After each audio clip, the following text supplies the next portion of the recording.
Her smile was engaging. Her beauty turned heads as she entered the room full of dignitaries gathered to hear her husband speak to a small crowd of influential citizens. She stood dutifully behind her husband and off to the side, as he took the small stage to greet other candidates and dignitaries that had gathered to hear his speech. She wore a very stylish outfit with a modestly low plunging neckline, accentuated by a single strand of pearls that matched the pear-drop earrings she wore. She barely looked at the crowd and instead, she focused on her husband or gazed off in another direction. I could tell she was nervous, as she clasped her hands in front of her and stood stoically on the stage. I listened to Tim's speech, but the entire time I was listening, I couldn't help but admire his beautiful wife. I wondered what she saw in her husband, a political opposite to myself, but someone who I respected, nonetheless. After the speech, Tim made his way off the stage and I stood in the back of the crowd. Finally, he made his way in my direction. "Jack," Tim called out as he extended his hand in my direction. I shook hands with him and as I did he immediately turned and introduced me to Ashley, his wife. We exchanged a polite handshake and I proffered a quick wink as I introduced myself. "It is nice to meet you," Ashley said. "Tim has told me all about you." "I hope it was all good," I replied. "Some of it," Ashley replied. I looked at Tim. "Don't worry," Tim replied, "I didn't tell her about the time you got arrested." I chuckled because I have never been arrested. I had to think of a quick comeback. "It was not my fault," I replied. "Had you kept your clothes on, neither one of us would have been busted." Tim turned about 4 shades of red. Ashley glanced at her husband, looking for an explanation. "He's joking," Tim quickly replied, "neither one of us has been arrested." I laughed. "You stick to the line," I replied. Ashley's smile had turned into a serious look. "He really is kidding," Tim reiterated. Sensing I may have created an issue, I quickly said, "We should sit and talk one day." Tim agreed that it would be a great thing to do. He knew he had overstepped his boundaries and I was prepared for it. He needed quick out and I provided it. Tim spied another person over my shoulder and quickly made his way to greet the person, his wife in tow. The crowd thinned a bit, and Tim eventually paired off to talk to a small group of folks. Ashley headed for the food table, alone, so I decided I'd wander over and see if I had caused any damage. "Would you like a drink?" I asked as I stepped beside Tim's wife. "Sure," Ashley replied. "Water is fine." "They have beer and wine and mixed drinks," I replied. "I don't drink in public," Ashley replied, as she spooned some boiled shrimp onto her plate. "So," Ashley began as I grabbed 2 cups, "where is your wife?" "She isn't into politics," I replied. "She is out with some of her friends." "I'm not into the political stuff either," Ashley confided, "but Tim always insists I accompany him." "I totally understand," I replied, filling each cup with water. Ashley leaned in close to where I was standing and whispered, "But these political people, they are not my type." "So what is your type?" I asked. "Anything but this," Ashley said. "I could care less about taxation issues, property evaluations and rollback issues." I shook my head and agreed. "So why are you here?" Ashley asked. I shrugged my shoulders. "I'm looking to see who else is here and hoping to find a hot chick who doesn't care that I am married," I replied. Ashley chuckled.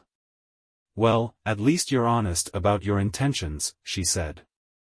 I leaned in closer and whispered, "Do you want to cheating?" I was, of course, kidding. But in a way, I wasn't. Ashley was gorgeous and I suspected she knew it. To my surprise, she quickly shot back, "Will you respect me in the morning?" I chuckled.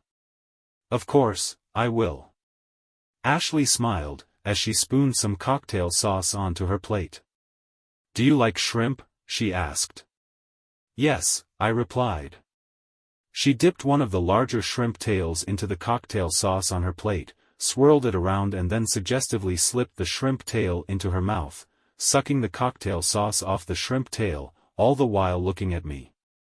"This," Ashley said, as she again swirled the shrimp tail around her plate and into the cocktail sauce, "is so good." Again she sucked the cocktail sauce off the end of the shrimp tail.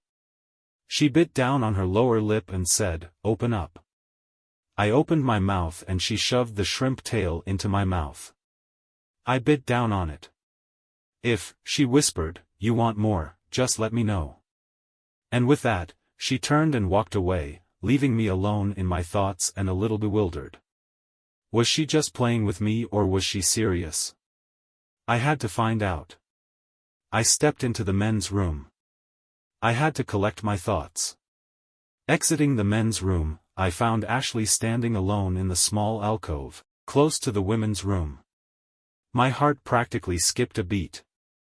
She was leaning against the wall, her arms folded across her front, as if she were mad or upset. Upon seeing me, she broke out into a huge smile. "Do you want to go somewhere?" she asked, dangling a set of keys in front of me. "What about Tim?" I asked. "He's going to be here for a while," Ashley replied. "I'm on my own right now. Do you want to go with me?" I didn't need to be asked twice. Ashley looped her arm under mine. She walked me to where Tim was busy chatting with several backers. "Babe," she said, catching her husband's attention for a brief second, "Jack and I are going to step down to the Starbucks and share some coffee." Tim smiled. "Okay," Tim replied, seemingly unfazed by the fact that his wife was stepping out with a guy, and not just any guy, but myself, a political opposite from him. We stepped out into the cool, crisp early summer evening. "Does he not care that you're with me?" I asked. "No," Ashley replied. "He is too wrapped up into the politics." Ashley was leading me across the parking lot. "Where are we going?" I asked. "We're going to have some fun," she replied. We stepped over to a two-seater sports convertible that had the top down. I quickly noticed the vanity plates. "Tim number 1. Get in," Ashley directed. I slipped into the passenger seat as she slipped into the driver's seat. She placed the keys in the ignition and within a matter of seconds, we were cruising, her long black hair uncontained and blowing in the breeze. There was a small park about a half-mile up the road we were traveling on, and I directed Ashley to pull into the park. She did as I instructed, and we wound our way down the narrow park road to a grove of trees that stood near a small brook that ran through the park area. She pulled up and killed the engine. Ashley knew what she wanted and she didn't waste any time. She grabbed at me and smiled. I didn't say a word. "I want you," I said. "On another day," Ashley replied. "Maybe we can stop off at a car wash," I suggested. "Or a laundry mat," Ashley suggested. I chuckled. "Maybe a store." "At 9:30 at night?" Ashley asked. She had a good point. Ashley put the top up on the two-seater before we backed out of the parking place. We stopped at a self-service car wash and I power washed my shirt clean, as Ashley wiped the leather seat back clean with cleaning materials we obtained from a nearby vending machine. I playfully teased spraying her and she told me, "You don't want to go there." It was as though I was back in high school with one of the Ridgeview cheerleaders. Ashley was not only gorgeous, she was also very good-natured and very playful. She grabbed the power wash from my hand, attempted to turn it on me, but I quickly dodged the spray. "Come on," she dared me, waving the spray back and forth, with me dancing out of the way. I dodged to my left and then quickly back to my right, grabbing the power wash and pinning her and the spray wand against the brick wall of the wash station. I stared into her huge green eyes.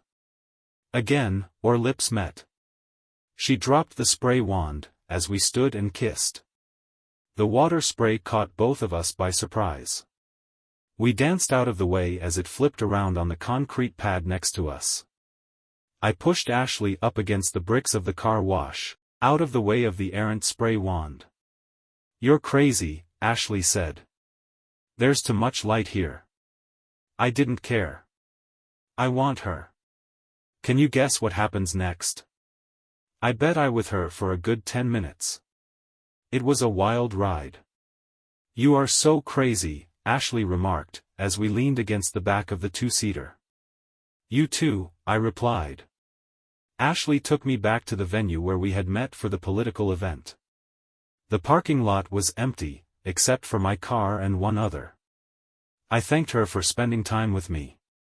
She smiled and replied. It's been fun, she replied, proffering a wink and a smile.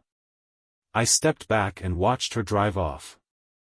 I didn't see or hear from Ashley again for the longest time. Tim didn't win his campaign. I heard through mutual friends that he and Ashley moved shortly thereafter to another nearby city, where they opened a new business venture. I thought about trying to track her down through social media, but didn't have the courage. Then, last week, out of the clear blue, I got a text message. I didn't know who it was from at first, but when I opened the text message, I didn't have to wonder who it was. The message was a simple one. Meet me at the car wash around 9.